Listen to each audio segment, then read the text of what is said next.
Eh bien, bonjour tout le monde et bienvenue à cette capsule d'enseignement de la parole de Dieu. Je suis le pasteur Yvon Stabili de l'Église vivante de Christ à la Chine et ça me fait plaisir d'être avec vous encore une fois aujourd'hui. Aujourd'hui, j'aimerais ça qu'on s'entretienne ensemble sur un sujet de la parole de Dieu qui fait beaucoup discuter, qui est au niveau de l'argent. Pas nécessairement l'argent comme l'esprit de Mammon. Et puis, on va aller voir ensemble un passage dans l'Évangile de Luc au chapitre 16 à partir du verset 10. Ça dit, celui qui est fidèle dans les moindres choses l'est aussi dans les grandes, et celui qui est injuste dans les moindres choses l'est aussi dans les grandes. Si donc vous n'avez pas été fidèle dans les richesses injustes, qui vous confiera les véritables? Et si vous n'avez pas été fidèle dans ce qui est à autrui, qui vous donnera ce qui est à vous?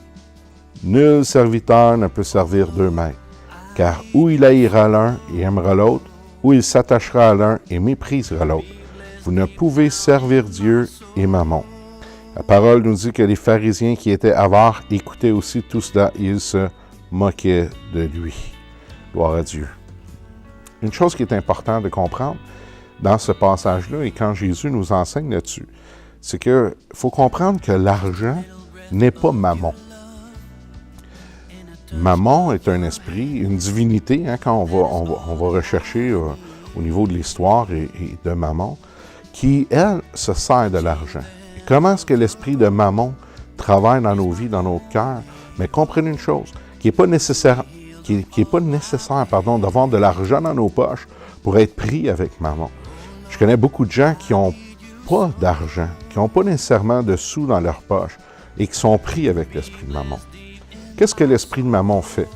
Concrètement, l'esprit de Mammon vient nous faire croire, vient nous laisser croire ou voir que l'argent est la solution à nos problèmes. La parole de Dieu nous dit que c'est lui, c'est Dieu qui est la solution à nos problèmes. La parole de Dieu nous donne un des noms de Dieu qui est Jéhovah-Jireh, c'est-à-dire celui qui pourvoit ou le grand pourvoyeur. Comprenez que l'argent comme tel, ça n'a aucun pouvoir. Si vous prenez un billet dans vos mains, c'est du papier avec une couleur, une valeur qui est rattachée parce que les hommes ont écrit un chiffre dessus et le marché fait que ça vaut 20 $, 10 $, 50 $ ou 100 $. Mais en soi, ça n'a aucune propriété. La propriété, c'est celle que nous, on lui donne. Et comment on fait pour donner ça? Bien, c'est souvent en étant manipulé par cet esprit-là. Vous savez, si vous êtes de ceux qui n'avaient pas beaucoup d'argent et qui aspiraient à en avoir plus, et que vous pensez que si vous auriez plus d'argent, vous pourriez être plus heureux. Si vous auriez plus d'argent, la vie serait plus simple, ça serait plus facile. Mais laissez-moi vous dire une chose aujourd'hui, c'est que vous êtes pris avec l'esprit de Mammon. Parce que cet esprit-là, ce démon-là, vous fait croire que la réponse à votre bonheur, ou la réponse à votre joie, ou à votre soulagement, ou à votre tranquillité d'esprit, c'est l'argent. La réponse à notre bonheur, la réponse à notre tranquillité d'esprit, c'est pas l'argent, c'est Dieu. Parce que la prospérité, au sens de la parole de Dieu, n'a rien à voir avec avoir beaucoup d'argent ou pas en avoir. La prospérité, au sens de la parole de Dieu, c'est de manquer de rien en rien parce que Dieu pourvoit en toutes choses. Ceux qui mettent leur sécurité dans l'argent, parce qu'ils ont beaucoup d'argent, n'ont pas besoin de se confier en Dieu à ce niveau-là, n'ont pas besoin de se confier en Dieu pour payer le loyer, prennent pas la peine d'être reconnaissants et d'honorer Dieu parce qu'on peut acheter à manger ou le vêtement ou payer pour le loyer ou la maison, sont aussi pris avec Mammon. Là où leur sécurité se retrouve dans leur argent plutôt que de se retrouver en Dieu. Combien d'entre nous faisons cette erreur-là de mettre finalement toute notre sécurité dans ce que l'argent peut nous apporter ou le travail, dans un salaire ou peu importe, au lieu de la mettre en Dieu. La parole de Dieu nous dit de faire connaître tous nos besoins à Dieu. Puis lui, dans sa grandeur, va pourvoir pour nous. Jésus nous enseigne ailleurs, il dit, méchants comme vous êtes, quand vos enfants vous demandent un pain, vous ne donnez pas un serpent. À plus forte raison, votre Père qui est dans les cieux va vous donner des bonnes choses. Il faut qu'on comprenne ensemble que l'argent n'est jamais une réponse et jamais une solution à rien. L'argent peut nous donner certains moyens. Mais ailleurs, la parole de Dieu nous enseigne aussi que l'or et l'argent appartiennent à Dieu. Et vous savez quoi? On n'a pas à rechercher à avoir de l'argent, on n'a pas à penser finalement que mon bonheur dépend de l'argent que j'ai ou que je n'ai pas. Mon bonheur, ma joie, ma paix, ma sécurité reposent en Jésus-Christ. C'est lui qui est notre rocher, c'est lui qui est notre forteresse. C'est lui qui, quand on invoque, Le Père, la parole de Dieu nous dit, on a un avocat auprès du Père, on a quelqu'un, c'est notre intercesseur. Jésus est là, il intercède. Il intercède pour vous, il intercède pour moi. À chaque fois qu'on se présente devant lui avec nos besoins.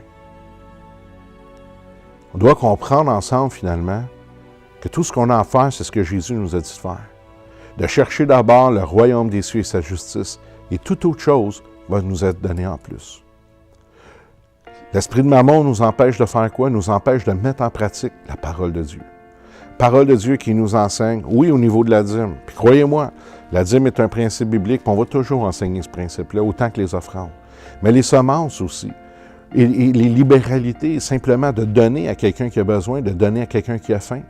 D'être capable de semer dans un frère, dans une sœur, dans un ministère quelconque ou dans l'Église.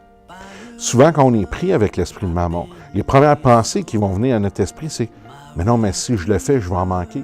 J'en aurai pas assez pour moi. Je ne serai pas capable de subvenir à mes besoins. Je ne pourrai pas pourvoir. Je ne serai pas capable de m'acheter la nourriture. Je ne serai pas capable de me payer, finalement, ce que j'ai envie ou peu importe. Si je le donne, je n'aurai plus cet argent-là. » Cet esprit-là nous empêche, finalement, de relâcher la bénédiction sur le corps de Christ, mais aussi empêche Dieu de nous bénir, comme la parole nous enseigne. Parce qu'il y a un principe qui est là, de la parole, qu'on ne peut pas contourner. C'est impossible de passer à côté de ces principes-là. Vous savez, la Bible nous dit, donne, puis tu vas recevoir. Mais nous, souvent, à cause de Mammon, à cause de notre étroitesse d'esprit dans ces choses-là, nos manques d'ouverture, on va tordre la parole de Dieu. On va prétendre qu'il faut recevoir avant de pouvoir donner. Mais c'est pas ça que la Bible nous dit. Donne, puis tu vas recevoir. On veut, dans cette prétention-là, même dire, mais quand je récolterai, je serai capable de donner la semence. Mais comment est-ce que c'est possible pour nous de récolter si on n'a pas d'abord semé? Le principe biblique est clair, est tellement simple, qu'il y a simplement l'ennemi qui est capable d'amener mettre une confusion dans l'esprit et dans le cœur des membres du corps de Christ pour empêcher justement chacun d'entre nous de rentrer et de prendre possession de ce que Dieu a pour nous. Comprenons ensemble que Dieu n'a pas de plus grand désir que de répandre sa bénédiction et sa grâce sur son peuple. Enfin, une chose qu'il faut comprendre, c'est que peu importe la semence, peu importe le don, peu importe l'offrande qu'on donne ou la dîme, c'est jamais le montant, c'est jamais la grandeur du montant que Dieu regarde. C'est toujours le cœur. Vous savez, un jour, quelqu'un est venu me voir et il comparait sa dîme avec celle d'une autre personne. Disant, « Wow, pasteur, moi j'ai donné une grosse dîme. J'ai reçu 10 000 $ puis j'ai donné 1 000 $ de dîme. J'ai donné une grosse dîme. » Et puis l'autre à côté qui a eu 100 $ puis qui a donné 10 $ de dîme. Et moi, de répondre à cette personne-là, de quoi tu parles? Je ne comprends pas de quoi tu me parles. Tu sais quoi? Une grosse dîme, ça n'existe pas. La dîme, c'est la dîme. Que tu donnes la dîme de 10 000 ou que tu donnes la dîme de 100, ça ne reste que la dîme. La semence, bien, si on regarde les grains, vous avez déjà vu un grain de maïs? C'est si petit. C'est si petit comme grain. Mais combien d'épis poussent avec ce grain-là parce qu'il a été planté? Comprenons ensemble qu'on est agréable à Dieu avec ce que l'on a. L'esprit de Mammon va essayer de vous empêcher de juste regarder à ce que vous avez, il va vous porter à regarder à ce que vous n'avez pas. La parole de Dieu nous dit justement de prendre conscience de ce qu'on a, d'être reconnaissant et d'être agréable à Dieu avec ce qu'il a mis dans nos mains. Commencez à semer selon la capacité que Dieu a mis en vous. Commencez à semer avec ce que l'Esprit de Dieu vous a dit. Faites ce pied de nez-là au diable. Faites ce pied de nez-là à Mammon, puis de dire, tu ne m'auras pas avec la pauvreté, tu ne m'auras pas avec la disette. Tu ne m'empêcheras pas de mettre la parole en pratique et puis de donner, de bénir mon frère, ma soeur, ou de bénir un ministère ou l'Église. Parce qu'il y a une chose que je sais, c'est que Dieu va toujours honorer sa parole. Et si je donne, je vais recevoir. Si je sème, je vais récolter. C'est ce que la Bible dit. Et vous savez quoi? La parole de Dieu, elle est oui et amen en Jésus-Christ. Parce que lui, il a déjà tout accompli. Et ce sont des promesses qui sont immuables, éternelles, mises par Dieu pour nous, sa création, avec ce désir-là de non seulement nous aimer, mais de nous bénir.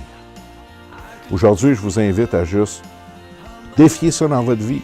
Si jamais vous avez été pris avec ça, et puis de dire, ben, moi je brise ça maintenant au nom de Jésus. Puis aujourd'hui, je vais commencer à semer pour être capable de récolter ce que Dieu a pour moi. Là-dessus, je vous dis merci d'avoir été là. Que le Seigneur vous bénisse et puis on se retrouve la prochaine fois. Bye bye. Que Dieu vous garde.